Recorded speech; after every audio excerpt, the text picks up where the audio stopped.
దారిలో సెలయేర్లు. మార్చి 12వ తారీఖు. మోషే సముద్రం వైపు తన చెయ్యి చాపగా యెహోవా ఆ రాత్రి అంతయు బలమైన తూర్పు గాలి చేత సముద్రమును తొలగించి దానిని ఆరిన నేలగా చేసెను. నీళ్లు విభజింపబడగా ఇశ్రాయేలీలు సముద్రం మధ్యను ఆరిన నేల మీద నడిచిపోయారు.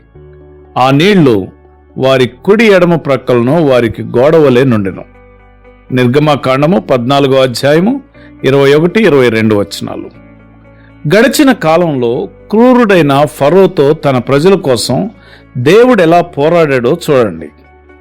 మహాబలమైన పెనుగాలులు ప్రజల విమోచనలో పాలు పంచుకున్నాయి. ఆ బ్రహ్మాండమైన దేవుని బల ప్రదర్శనలో గర్విష్ఠులైన ఐగుప్తు ప్రజల అహంకారం మీద దేవుడు చివరగా ఒక చావు దెబ్బతీశాడు. ఇశ్రాయేలు ప్రజలకు ఇలా సముద్రం ఒడ్డున తాము చిక్కుబడిపోవడం, అటూ ఇటూ తప్పించుకునే ఆశ లేకుండా ఎత్తైన పర్వతాలు, ఆ రాత్రంతా చెలరేగిన మహాబలమైన పెనుగాలులు, ఇదంతా విధి తమతో అతి క్రూరంగా ఆడే చెలగాటంగా అనిపించి ఉండవచ్చు. ఐగుప్తు నుండి విడిపించిన ఆ మొదటి విమోచన తమను మృత్యువు కోరలకి అప్పగించడానికే అనిపించి ఉండవచ్చు. ఆ భయోత్పాతాల మధ్య ఐగుప్తు సైన్యం వచ్చేస్తున్నారు అనే ఆక్రందనలు, శత్రువు ఊరిలో తాము చిక్కుకున్నామని వణికిపోయే వేళ ఆ గొప్ప విడుదల దొరికింది. పెనుగాలి ముందుకు దూకి ఎగసిపడే అలల్ని ప్రక్కకు నిలబెట్టింది. ఇశ్రాయేలు జనాంగం ముందుకు దాటిపోయారు. ఆ అగాధంలో దిగి నడిచిపోయారు. దేవుని వాత్సల్యం మూలంగా వాళ్ల కోసం ఆ సముద్రపు లోతుల్లో వాళ్ళకి దారి ఏర్పడింది. అటు ఇటు స్ఫటికం లాంటి గోడలు దేవుని సన్నిధి వెలుగులో తళతళలాడుతూ నిలిచాయి. ఆ నీటి గోడలకు పైగా పెనుగాలి వీస్తూనే ఉంది. ఆ రాత్రంతా ఆ గాలి అలా నీటిని నిలబెట్టే ఉంచింది.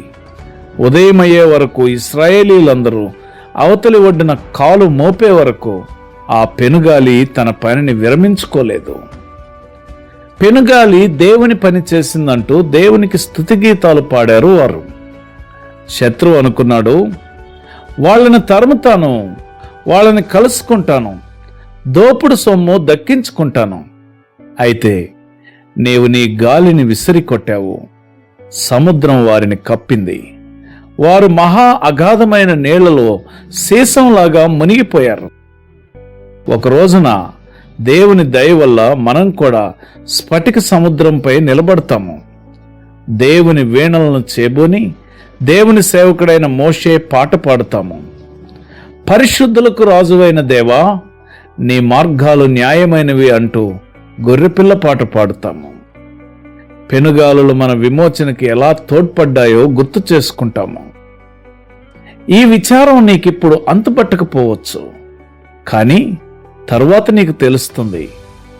భయం బాధలు నిండిన ఆ రాత్రిలో బెదిరించే శత్రువు ఎలా కొట్టుకుపోయాడో. ఇప్పుడైతే జరిగిన నష్టాన్నే చూస్తున్నావు, కానీ చెడుతనం నీకు సంకెళ్ళు వేయబోతుండగా ఈ నష్టం ఎలా నిన్ను కాపాడిందో తర్వాత చూస్తావు. భయంకరంగా వీచే పెనుగాలుల్ని, ఉరిమే మేఘాలను చూసి ఇప్పుడు బెదిరిపోతున్నావు, కానీ అవి నాశనపు సముద్రాన్ని 2 పాయలుగా ఎలా చేసినాయో, వాగ్దాన దేశానికి ఎలా దారి చూపినాయో తర్వాత చూస్తావు. ఉధృతంగా గాలి వీచినా, ఈదురుగాలి విసిరి కొట్టినా నా మనస్సు మాత్రం ప్రశాంతంగా పాటలు పాడుతుంది. తరంగాలపై వెళ్లేది నా దేవుడేనని, ఏ ఉపద్రవమో రానే రాదని. నీ జీవితంలో భయంకరమైన పెనుగాళ్ళు, ఉరిమే మేఘాలు, అన్ని వైపుల నుంచి బెదిరింపులు, వీటిని చూసి భయపడుతున్నావా?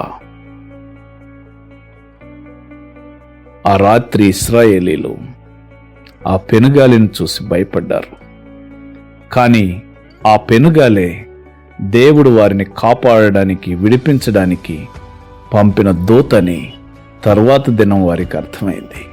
అలాగే నీ జీవితంలో ప్రభువు పంపిన ఈ పెనుగాలులు, ఉరిమే మేఘాలు, బెదిరింపులు ఇవన్నీ నిన్ను కాపాడడానికి, విడిపించడానికే వచ్చాయని అర్థం చేసుకునే కృప దేవుడు నీకు అనుగ్రహించునుగాక. ఆమెన్.